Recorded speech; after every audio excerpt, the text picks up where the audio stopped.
Hello guys, तो कैसे हैं आप सब लोग। Today we will discuss the physical and chemical reaction of carboxylic acid. As you know that previous lecture we study about the nomenclature of carboxylic acid and preparation of carboxylic acid. Now first we will discuss about physical properties of carboxylic acid. Physical properties. Always first we will discuss the first physical property is boiling point. तो boiling point of carboxylic acid is higher than similar mass of hydrocarbon, aldehydes and ketones. तो carboxylic acid का जो boiling point होता है वो hydrocarbon, aldehyde, ketones, phenol, ठीक है, alcohol, इन सब से क्या होता है, ज्यादा होता है। क्यों ज्यादा होता है? क्योंकि they have strong hydrogen bond. Carboxylic acid contain a strong hydrogen bond, and even in the vapor phase or aprotic solvent, they exist as dimer. They exist as dimer. For example, carboxylic acid is R C double bond O OH. First, we will discuss that it will form hydrogen bond or not. Okay.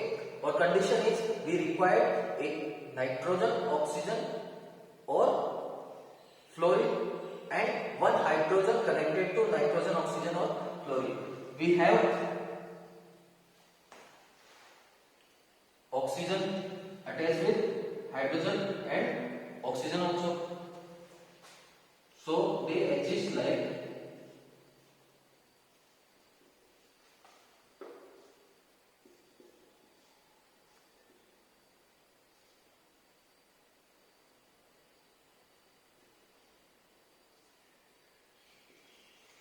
Okay. तो यहाँ क्या होगा, यहाँ oxygen है partially negative charge होगा, hydrogen का charge कैसा होगा, पार्शियली पॉजिटिव होगा। हाइड्रोजन है partially positive, oxygen partially negative. तो ये ऑक्सीजन इस हाइड्रोजन के साथ क्या हो जाएगा, बॉन्ड बना लेगा, और ये ऑक्सीजन भी इस हाइड्रोजन के साथ क्या कर लेगा, बॉन्ड बना लेगा। तो जो हमारा कार्बोक्सिलिक एसिड है वो वेपर फेज या फिर एप्रोटिक सोल्वेंट। एप्रोटिक सोल्वेंट क्या होते हैं, जो प्रोटॉन नहीं दे सकते, जो H+ डोनेट नहीं करते। इफ वहां H+ डोनेट हो जाएगा तो इसका तो आयनाइजेशन हो जाएगा, तो यहाँ पे तो OH मिलेगा ही। तो हमारा जो सोल्वेंट होना चाहिए, इसको किस सोल्वेंट में डालें, एप्रोटिक सोल्वेंट में डालें जो प्रोटॉन ना दे, और या फिर हम इसको वेपर फेज में देखें तो ये क्या होगा, डाइमर की फॉर्म में एग्जिस्ट करेंगे। दो मॉलिक्यूल्स हमेशा एक साथ रहेंगे, ठीक है। अब इनके थोड़ी बहुत बेसिक बातें करें, हमने इनका ये तो बताया कि इनका बॉइलिंग पॉइंट क्या होता है, ज्यादा होता है। सबसे कम बॉइलिंग पॉइंट नॉर्मली किसका होता है, हमारा हाइड्रोकार्बन का, हाइड्रोकार्बन का। उसके बाद कौन आता है हमारा, एल्डिहाइड एंड कीटोन, ठीक है।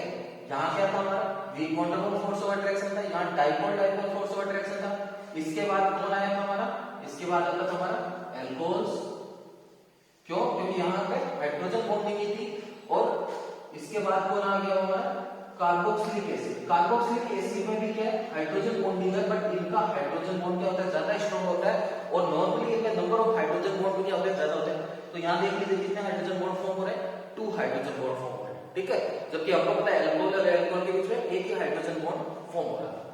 अच्छा, बॉइलिंग पॉइंट से रिलेटेड बात करें तो इनके जो स्टार्टिंग के 9 मेंबर्स है, स्टार्टिंग के 9 मेंबर्स है। 9 मेंबर कौन कौन होगा, फॉर्मिक एसिड हो गया, एसिटिक एसिड हो गया, प्रोपेनोइक एसिड हो गया। ये जो 9 मेंबर्स है,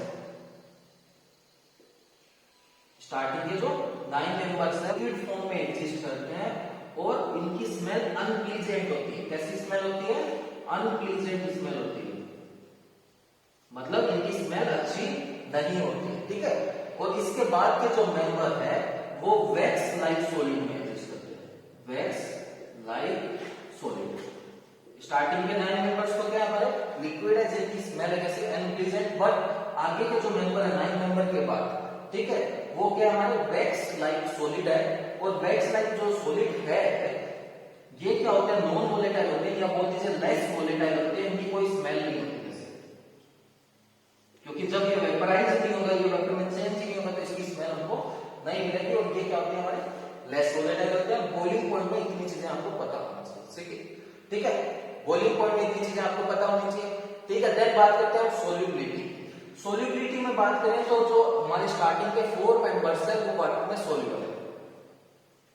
starting 4 members of carboxylic acid are soluble or you can say miscible in water because they form hydrogen bond with water। क्यों? क्योंकि ये स्टार्टिंग में क्या होता है, हाइड्रोजन बॉन्ड फॉर्म कर लेते हैं वाटर के साथ। किस टाइप से फॉर्म करते हैं? यहाँ पे हमारा OH है, यहाँ भी ऑक्सीजन है, हाइड्रोजन है, ठीक है, और हमारे वाटर इसमें भी सेम कंडीशन है, यहाँ पे भी कंडीशन सेटिस्फाई हो रही है। तो वाटर और एसिड क्या करता है, हाइड्रोजन बॉन्ड फॉर्म कर सकता है। इसलिए क्या होता है कि स्टार्टिंग के 4 मेंबर तो वाटर में सोल्यूबल होते हैं, बट बाद में जैसे जैसे ये एल्काइल ग्रुप का साइज इंक्रीज होगा, एल्काइल ग्रुप आपको पता है हाइड्रोफोबिक होता है, तो इसका साइज जैसे जैसे इंक्रीज होगा सोल्यूबिलिटी क्या हो जाएगी आपकी, डिक्रीज हो जाएगी। तो बाद में मेंबर उतने ज्यादा वाटर में सोल्यूबल नहीं होंगे। तो बच्चों अब हम डिस्कस करेंगे chemical reaction of carboxylic acid. तो फर्स्ट वो रिएक्शन डिस्कस करेंगे जिसमें हमारा OH बॉन्ड रिलीज होगा, ऑक्सीजन और हाइड्रोजन के बीच का बॉन्ड ब्रेक होगा। तो फर्स्ट हम देख रहे हैं reaction involving cleavage of OH bond. तो आपको कार्बोक्सिलिक एसिड की स्ट्रक्चर पता है, तो आप देखिए आपको कॉमन सेंस की बात है, जब OH बॉन्ड ब्रेक होगा तो यहाँ से क्या निकलेगा H+, और हमने पढ़ा है जो भी चीजें H+ डोनेट करती है वो क्या होती है, हमारे एसिड होती है, ठीक है। तो इसकी क्या प्रॉपर्टी आएगी, फर्स्ट प्रॉपर्टी आ जाएगी हमारे पास एसिडिटी। फर्स्ट प्रॉपर्टी इस टॉपिक में क्या आएगी हमारी, एसिडिटी। जैसे हमारा अल्कोहल एंड फिनोल जब मेटल से रिएक्ट करता था, एसिडिक प्रॉपर्टी शो करता था, तो वो क्या देता था, हाइड्रोजन गैस देता था, सॉल्ट देता था। सेम यहाँ पे होगा, जब हम कार्बोक्सिलिक एसिड की रिएक्शन सोडियम मेटल के साथ कराएं या पोटेशियम के साथ कराएं, किसी भी रिएक्टिव मेटल के साथ कराएंगे, तो सोडियम इस एसिडिक हाइड्रोजन को रिप्लेस कर देगी और यहाँ हो जाएगा RCONA और साथ में हमको क्या मिलेगा, हाइड्रोजन गैस मिलेगी। तो इसका नाम क्या हो जाएगा, सोडियम कार्बोक्सिलेट। एसिडिक एसिड का होता है तो सोडियम एसिटेट। और किससे करा सकते हैं, एसिड की रिएक्शन हम बेस से करा सकते हैं। फॉर एग्जांपल बेस हम देख लीजिए NaOH, तो एसिड बेस रिएक्शन होती है तो सॉल्ट प्लस वाटर मिलता है, तो H की जगह क्या आएगा, Na आएगा, RCONA और साथ में आपको क्या मिल जाएगा, वाटर। और हमको याद है कि जो कार्बोक्सिलिक एसिड है वो कार्बोनिक एसिड से स्ट्रॉन्ग हुआ करता था ना, तो कार्बोनिक एसिड के सोल्ट को ये क्या कर सकते हैं, डिकम्पोज कर सकते हैं। कार्बोनिक एसिड का सोल्ट फॉर एग्जांपल हमारा सोडियम बाइकार्बोनेट या जिसको सोडियम हाइड्रोजन कार्बोनेट बोलते हैं, कॉमन नेम बेकिंग सोडा। जब इससे रिएक्शन कराएंगे तो सेम काम होने वाला है, RCONA आ जाएगा और यहाँ NaH आ जाएगा, तो ये क्या बन गया हमारा H2CO3। और ये H2CO3 फर्दर डिकम्पोज हो जाता है किस फॉर्म में, H2O प्लस CO2। तो ये जो रिएक्शन है आपका एक डिस्ट्रीब्यूशन टेस्ट भी है किसका, कार्बोक्सिलिक एसिड का। क्योंकि कार्बोक्सिलिक एसिड में आप बेकिंग सोडा डालेंगे या सोडियम हाइड्रोजन कार्बोनेट डालेंगे तो वहां से क्या होगी, CO2 गैस रिलीज होगी। क्यों? क्योंकि जो कार्बोक्सिलिक एसिड है वो कार्बोनिक एसिड से स्ट्रॉन्ग है, इसीलिए इसका जो सोल्ट है इसको क्या कर सकता है, डिकम्पोज कर सकता है। फिनोल इसको डिकम्पोज नहीं कर पाएगा, ठीक है।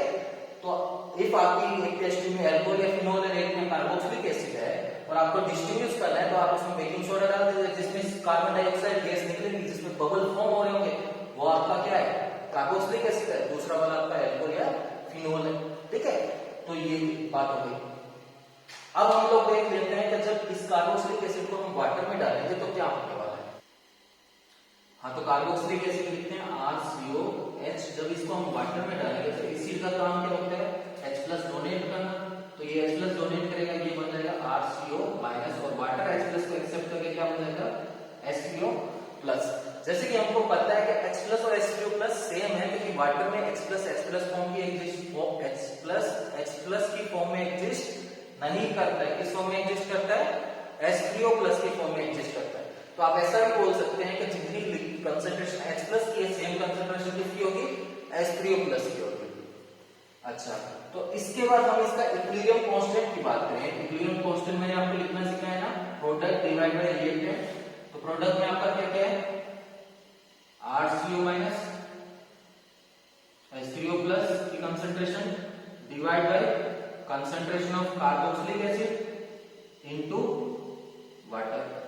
और इफ हम डिकम्पोजिशन की बात करें, डिसोसिएशन कांस्टेंट ऑफ एसिड की बात करें, तो एसिड में क्या होता है, ये ब्रेक होता होंगे, वाटर तो नहीं आता यहाँ पे, ये ब्रेक होके क्या देता RCO माइनस और H प्लस, और H3O प्लस और H प्लस तो क्या है सेम है, खाली यहाँ पे वाटर नहीं होना चाहिए, तो इस वाटर को हम इस साइड ले आते हैं, तो क्या हो जाएगा K equilibrium into H2O equal to RCO minus into H3O plus divide by RCO H।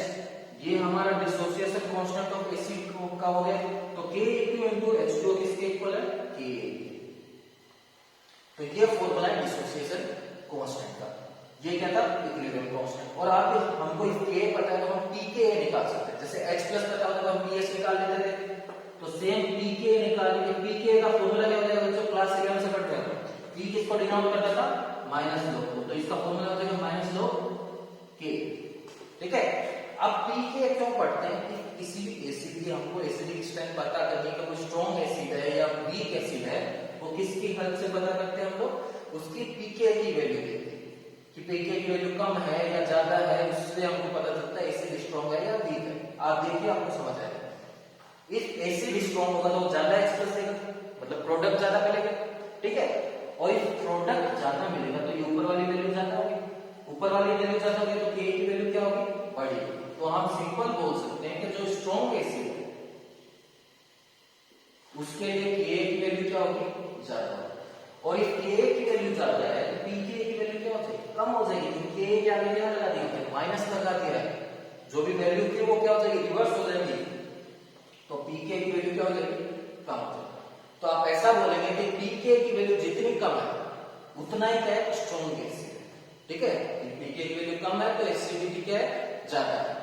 तो आप सिंपल सी बात सोचिए, अच्छा मैं वैल्यू से बता दूं, इफ आपकी वैल्यू 0 से 1 के बीच में, इसकी वैल्यू pKa की वैल्यू, तो वो क्या हमारे लिए स्ट्रॉन्ग एसिड, ठीक है। इफ वैल्यू 1 to 5 के बीच में, 1 to 5 के बीच में तो वो हमारा मॉडरेट एसिड की कैटेगरी में है, और इफ 5 से 15 के बीच में किसकी वैल्यू pKa की वैल्यू, तो वो हमारा वीक एसिड है, ठीक है।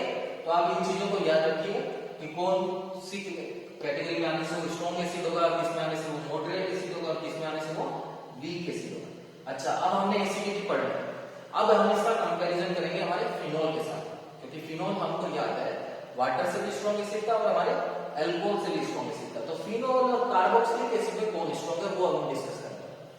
तो एसिडिटी में हम लोग कंपैरिजन करेंगे किस किस का, हमारे कार्बोक्सिलिक एसिड का किसके वर्सेस फिनोल के साथ ना।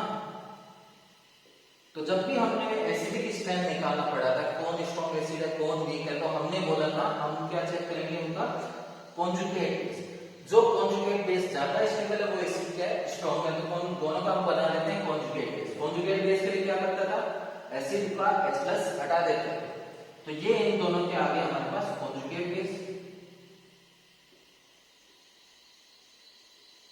ठीक है। ये इन दोनों के हमने बना लिए कॉन्जुगेट बेस।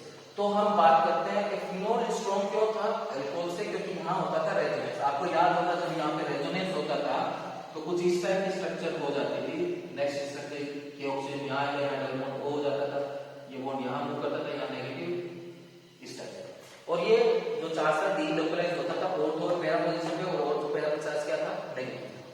अब इसकी बात करते हैं ना, उसका रेजोनेंस तो आपको फिनोल वाले चैप्टर में पढ़ाया था, याद भी होगा। इसकी बात करें तो R C double bond O minus, तो यहाँ negative charge single bond double bond, तो डबल बॉन्ड और नेगेटिव चार्ज एक सिंगल बॉन्ड से सेपरेट हो रहे हैं, तो यहाँ भी रेजोनेंस होगा, ये बॉन्ड यहाँ आएगा और ये बॉन्ड यहाँ मूव हो जाएगा, तो क्या बन जाएगी structure R C O minus double bond O। और सेम काम यहाँ होगा, जब भी नेगेटिव चार्ज फिर से यहाँ आ जाएगी डबल बॉन्ड, फिर यहाँ मूव हो जाएगी, ये स्ट्रक्चर फिर से यहाँ भी रेजोनेंस हो रहा है, यहाँ भी रेजोनेंस हो रहा है, ठीक है। फिनोल में भी हो रहा है रेजोनेंस और हमारे कार्बोक्सिलिक एसिड में भी हो रहा है। तो स्ट्रॉन्ग कौन होगा कार्बोक्सिलिक एसिड, रीजन सुनिए, क्योंकि जब कार्बोक्सिलिक एसिड में रेजोनेंस होता है तो जो नेगेटिव चार्ज है वो सिंगुलर एटम के बीच में मूव करता है, और वो भी कौन सा एटम ऑक्सीजन, ठीक है। कौन से एटम क्या आता है ऑक्सीजन, जबकि यहाँ चार्ज किस पे आ रहा है कार्बन। तो आपको पता है ऑक्सीजन मोर इलेक्ट्रोनेगेटिव है, ऑक्सीजन पे नेगेटिव चार्ज ज्यादा स्टेबल होगा कंपेयर टू कार्बन, ठीक है। हाँ हम बता रहे हैं इस ऑक्सीजन का तो चार्ज खत्म हो रहा है रेजोनेंस की वजह से, यहाँ भी खत्म हो रहा था, बट ये जा कहाँ रहा था कार्बन के ऊपर, ठीक है। और कार्बन के कंपेयर में ऑक्सीजन पे जाना ज्यादा स्टेबल है, ठीक है। और एक चीज और बोल सकते हैं कि जब कार्बोक्सिलिक एसिड में या कार्बोक्सिलेट आयन का जब रेजोनेंस होता है तो उसमें दो सिमिलर या टू आइडेंटिकल रेजोनेटिंग स्ट्रक्चर होते हैं, ठीक है। ये दोनों आइडेंटिकल है, देखिए कैसे, ये कार्बन ये कार्बन से, ठीक है। इस कार्बन पे आर है, इस कार्बन को भी एक आर, इस कार्बन पे एक डबल बॉन्ड है, इस कार्बन पे भी एक डबल बॉन्ड है, इस कार्बन पे एक O- है, यहाँ भी एक क्या है O- है। तो टू आइडेंटिकल रेजोनेटिंग स्ट्रक्चर मिलती है, इसलिए ये ज्यादा स्टेबल है। और इसलिए ज्यादा स्टेबल है तो ये क्या है, स्ट्रॉन्ग एसिड, ठीक है। अच्छा, अब ये बात करें कि इस आर के ऊपर या इस ग्रुप के ऊपर कौन सा ग्रुप लगाए कि ये एसिड स्ट्रॉन्ग हो जाएगा या वीक हो जाएगा। दो ग्रुप होते हैं हमारे पास, एक होता है हमारे पास इलेक्ट्रॉन विड्रॉइंग ग्रुप और दूसरा होता है हमारे पास इलेक्ट्रॉन डोनेटिंग ग्रुप, ठीक है। तो हम क्या चाहते हैं, यहां से नेगेटिव चार्ज कम, तो नेगेटिव चार्ज कम करने के लिए हमको कौन सा ग्रुप लगाना पड़ेगा, इलेक्ट्रॉन विड्रॉइंग ग्रुप। तो इफ हम इलेक्ट्रॉन विड्रॉइंग ग्रुप अटैच करेंगे इससे तो एसिडिक स्ट्रेंथ इंक्रीज हो जाएगी, और इलेक्ट्रॉन डोनेटिंग ग्रुप लगाएंगे तो एसिडिक स्ट्रेंथ डिक्रीज हो जाएगी। तो ये चीज भी आप ध्यान रखना, ठीक है। इलेक्ट्रॉन विड्रॉइंग ग्रुप लगाने से एसिडिक स्ट्रेंथ इंक्रीज होगी, ठीक है। तो चलिए मैं कुछ आपको, जैसे आपके पास मान लो दो ग्रुप लगे यहाँ पे, क्लोरीन और एल्कोहल। अब आपको दोनों पता है कि ये भी इलेक्ट्रॉन विड्रॉइंग है, ये भी इलेक्ट्रॉन विड्रॉइंग है, तो आपको इनकी स्ट्रेंथ पता होनी चाहिए, कौन ज्यादा विड्रॉ करता है। फ्लोरीन इलेक्ट्रॉन ज्यादा विड्रॉ करता है या NO2, मुझे पता है NO2 ज्यादा करता है, ठीक है। तो आपको इलेक्ट्रॉन विड्रॉइंग ग्रुप की स्ट्रेंथ भी पता होनी चाहिए, वही हम सीख लेते हैं। तो बच्चों ये ऑर्डर है हमारी strength of electron withdrawing group, strength of electron withdrawing group है, कौन इलेक्ट्रॉन को ज्यादा विड्रॉ करेगा, ठीक है। कौन सबसे ज्यादा विड्रॉ करेगा, NO2 सबसे ज्यादा कौन विड्रॉइंग ग्रुप अच्छा है, NO2। उसके बाद हमारा नाइट्राइल CN, फिर हमारा फ्लोरीन, फिर क्लोरीन, फिर ब्रोमीन, फिर आयोडीन एंड देन लास्ट में फिनाइल। ये चीज को डिनोट कर रहा है फिनाइल। हमने बोला कि फ्लोरीन की जो इलेक्ट्रॉन विड्रॉइंग पावर है वो NO2 से कम है, बट इफ हम 3 फ्लोरीन लगा दें, फॉर एग्जांपल CF3, तो उसकी पावर क्या हो जाएगी, ज्यादा हो जाएगी, ठीक है। हाँ, इफ एक है, एक फ्लोरीन है, एक NO2 है, तब स्ट्रेंथ किसकी ज्यादा है, NO2 की। बट इफ 3 फ्लोरीन लगा दे तो स्ट्रेंथ किसकी ज्यादा होगी, 3 फ्लोरीन, ठीक है। चलिए एग्जांपल से समझते हैं, आप बताइए ऑर्डर कि किसकी एसिडिक स्ट्रेंथ ज्यादा है, किसकी कम। चलिए मैं एग्जांपल लिखता हूं, फॉर एग्जांपल CF3COH, ठीक है, CCl3COH, ठीक है। और क्या ले सकते हैं एग्जांपल में, CCl2COH और CnCOH, या CN नहीं लेते, यहां पे हम CH2CN ले लेते हैं, ठीक है। और CH2 यहां पे NO2COH, ठीक है। तो अब बात करते हैं, मैं मान लो इनको नंबर देता हूं 1 2 3 4 5, ठीक है। तो अब हम बताएंगे कि इनमें कौन सा एसिड सबसे ज्यादा स्ट्रॉन्ग है। जहां पे विड्रॉइंग ग्रुप की पावर सबसे ज्यादा है वही सबसे ज्यादा स्ट्रॉन्ग है। तो यहाँ पे आप देखिए 3 फ्लोरीन है, तो 3 फ्लोरीन है और यहाँ पे 3 क्लोरीन। फ्लोरीन की ज्यादा होती थी पावर किससे, क्लोरीन से, तो मतलब 3 क्लोरीन से ज्यादा स्ट्रॉन्ग होगा। तो सबसे ज्यादा एसिडिक स्ट्रेंथ किसकी होगी, फर्स्ट की होगी। मैं मानता हूँ NO2 की ज्यादा होती है, बट एक फ्लोरीन से। अब यहाँ पे कितने फ्लोरीन आ गए, 3, तो सबसे ज्यादा एसिडिक स्ट्रेंथ किसकी आपके 1। उसके बाद यहाँ पे 3 क्लोरीन, तो ये 2। अब बात आई, यहाँ 2 क्लोरीन है और यहाँ एक ही NO2 है, तो 2 की तो ज्यादा होगी ना। तो नेक्स्ट नंबर किसका है, 3 का। इन दोनों में किसकी ज्यादा होगी, NO2 की ना। CN और NO2 में किसकी पावर ज्यादा है, NO2 की। तो देन 5 आएगा और उसके बाद हमारा कौन आ जाएगा, 4 आ जाएगा। और सीखिए, चीजों को सीखना पड़ता है, ठीक है। देखिए CH3CHFCOH, ठीक है। और यहां पे लगाया हमने CH2FCH2COH। अब बताइए एसिडिक स्ट्रेंथ किसकी ज्यादा है, इसमें भी एक ही फ्लोरीन है, इसमें भी एक ही फ्लोरीन, बट ये फ्लोरीन कार्बोक्सिलिक एसिड के पास है, ये इलेक्ट्रॉन को ज्यादा विड्रॉ करेगा कंपेयर टू इसके।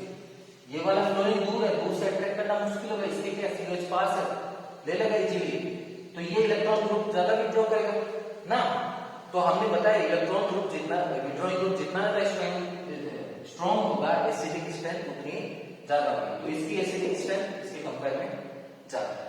एक और चीज बताता हूं, इफ किसी COH ग्रुप पे डायरेक्टली आपका फिनाइल या विनाइल ग्रुप अटैच है, विनाइल याद है ना बच्चों आपको, विनाइल मतलब डबल बॉन्डेड कार्बन को हम विनाइल बोला करते थे। इफ ये ग्रुप डायरेक्टली अटैच है, फॉर एग्जांपल ये हो गया, तो ये क्या होगा, स्ट्रॉन्ग एसिड होगा नॉर्मल कार्बोक्सिलिक एसिड के कंपेयर।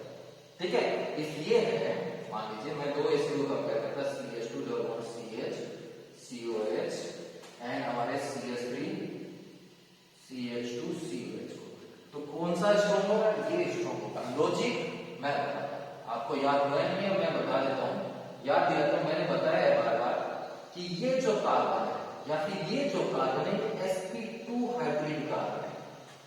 ठीक है, आप देख लीजिए इसने कितने बॉन्ड बनाए सिग्मा बॉन्ड, एक यहां सिग्मा, एक यहाँ दो, और एक हाइड्रोजन के साथ 3 सिग्मा बॉन्ड है, यहाँ भी हाइड्रोजन के साथ सॉरी यहाँ भी क्या है 3 सिग्मा बॉन्ड है।